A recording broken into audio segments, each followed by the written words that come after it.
Уште една емисија на вашиот пратеник. Со мене овој пат во студиото е пратеничката Лидија Петкоска. Добре дојдовте.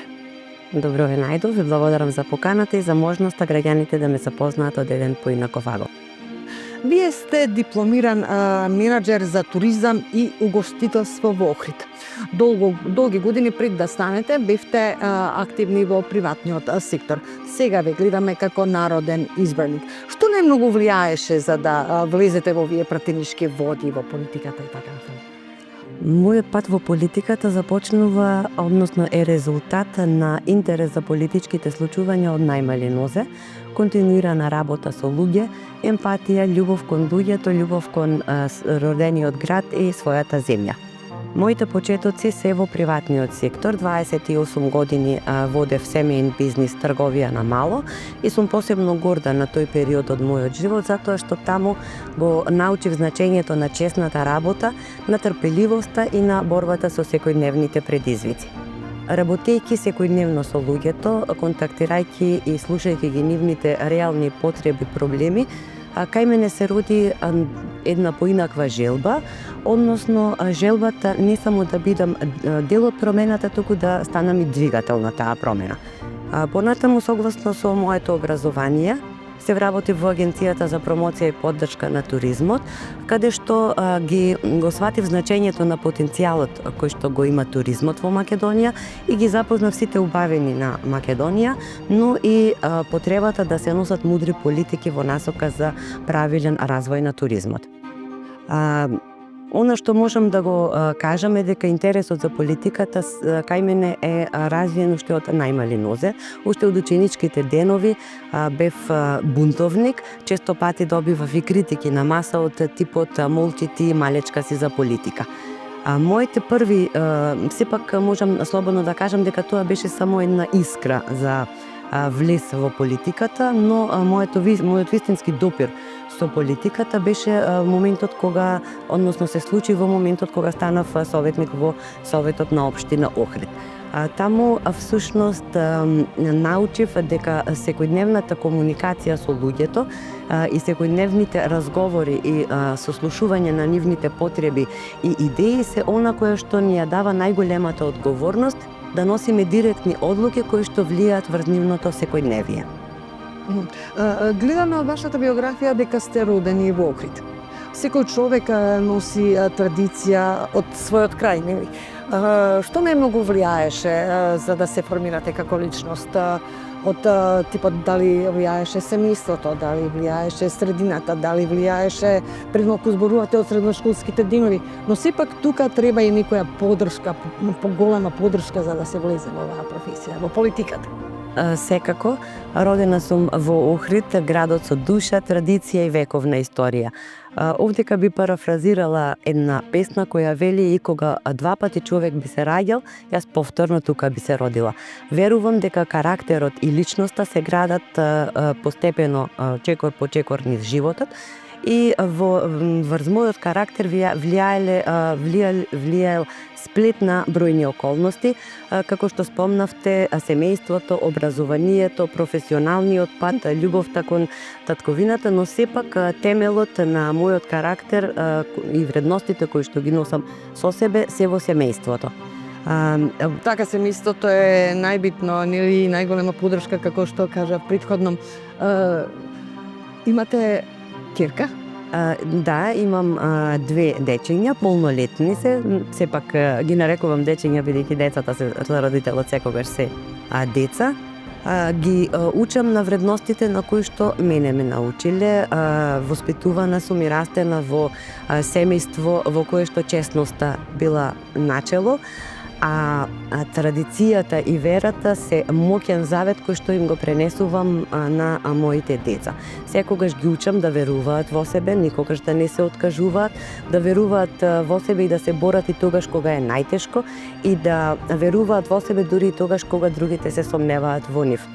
Она што најмногу влијаело врз мојот карактер е фактот дека љубовта кон татковината не се учи кон книги, таа се впива во домот, потоа се пренесува, се поттикнува преку образованието и се изразува преку професионалниот пат и борбата за да ја направиш татковината подобро место за живење. Секогаш ги охрабрувам и моите деца, но и сите млади со кои што сум во контакт, да ја сакаат татковината, да не размислуваат дека секаде на друго место е подобро, туку да бидат гласни, да се борат и да ја направат Македонија да биде нивното најубаво место за живот. Како вашите деца гледаат на мама политичарка? Моите деца се гордеат со тоа што мама е политичарка, меѓутоа политиката остава белези и врз нивното секојдневие. Честопати и се сокриваат дека нивната мајка е политичар, за да не бидат судрени со оние политички случувања кои што се, да речам, на улица, бидејќи честопати политиката колку што знае да биде привилегија, знае да биде и штета на по нивниот раст и развој во животот. Станува збор за меѓу со две оштрици, како викаме. Да. Сепак се тоа искуство колку ви помогна да се најде тука во законодавниот дом, во работата на законодавниот дом? Секој животен пат, секоја работа, секој разговор со граѓаните, верувајте, многу помага во работата во законодавниот дом, бидејќи граѓаните секогаш ги имаат вистинските прашања, а ние како политичари сме се обврзале да бараме одговори и решенија за нивните проблеми и прашања. Мојата секојдневна комуникација со граѓаните многу ми помага во тоа да бидам добар пратеник, да ги поставувам вистинските прашања и да ги барам вистинските одговори, но сепак работата во Совет беше она што што е најслично со работата во законодавниот дом, бидејќи таму научив како се носат одлуките, како се предлагаат закони и така натаму. Бев советник, како што кажав, сега сум пратеник, но пред се сум човек кој што верува дека за да се направи промена потребна е храброст, а храброста значи да не бидеш нем наблюдувач на случувањата во околината, туку да бидеш активен чинител во борбата за подобро утре на граѓаните, на својот град и на својата земја.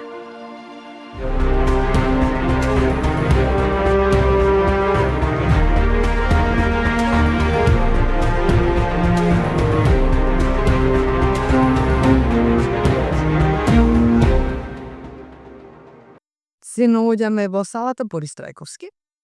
Многу дебати се скочуваат во оваа сала. Вие сте член на многу собраниски комисии, меѓу кои за политички систем, на Комисијата за уставни прашања, потоа заменик член сте на комисиите за европски прашања, за економски прашања, потоа за еднакви можности на жените и мажите. Во вашата биографија тука гледам дека сте и член на пратеничките групи на Македонското собрание за соработка со парламентот на Република Албанија, потоа за соработка со парламентот на Босна и Херцеговина, за соработка со парламентите на Република Исланд и Кралството Норвешка, за соработка со парламентот на Народна Република Кина. Многу комисии од различен домен. Каде се пронаоѓате најмногу? Зашто најмногу сакате да дебатирате? Дали може да ми издвоите барем неколку моменти од овие комисии? Секако, како охриѓанка и како дипломиран менаџер за туризам и угостителство, најмногу се пронаоѓам во Комисијата за култура и туризам. Во текот на моите комисиски расправи, во текот на дискусиите на пленарните седмици, најмногу се залагам за туризмот и сум најгласно кога станува збор за подобрување на условите за развој на туризмот во Република Македонија. Верувам дека туризмот може и треба да биде моторот за економски раст и развој на Република Македонија. Верувам дека со посветена политика може Македонија да живее од туризам во текот на целата година. Исто така, како жена, најмногу се пронаоѓам себе си и сум најгласна кога станува збор за правата на жените. Секогаш се залагам жените да го добијат заслужениот третман, да не го бараат и да не го молат местото кое што им следува, туку да им се остави простор да го завземат истото.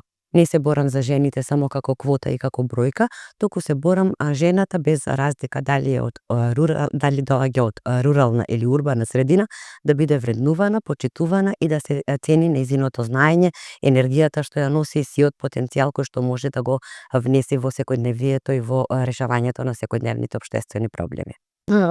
Имате средби со граѓаните и деловникот дозволува да имате секој петок средба со граѓани. Обично овие средби се случуваат во изборната единица од каде што доаѓате, од родниот крај и така натаму. Не мора да е само таму, нели, да се разбираме. Што најмногу бараат граѓаните од вас на овие средби? Видете, граѓаните, односно нашите средби со граѓаните, формално, иако се ограничени на ден, како ден го имаме петок за средби со граѓаните, реалноста е поинаква. Всушност, со денешниот начин на комуникација, со достапноста на комуникацијските мрежи на секаде, телефонските повици, пораките и новиот начин на комуникација, како пратеници сме должни да сме достапни и присутни секогаш и секаде. А граѓаните го препознаваат тоа, бидејќи отворениот пристап кон граѓаните е нешто што најмногу се почитува и се цени кај еден политичар. Се водам по принципот да бидам секогаш отворена, транспарентна и достапна за граѓаните и тоа е она што граѓаните најмногу знаат да го ценат.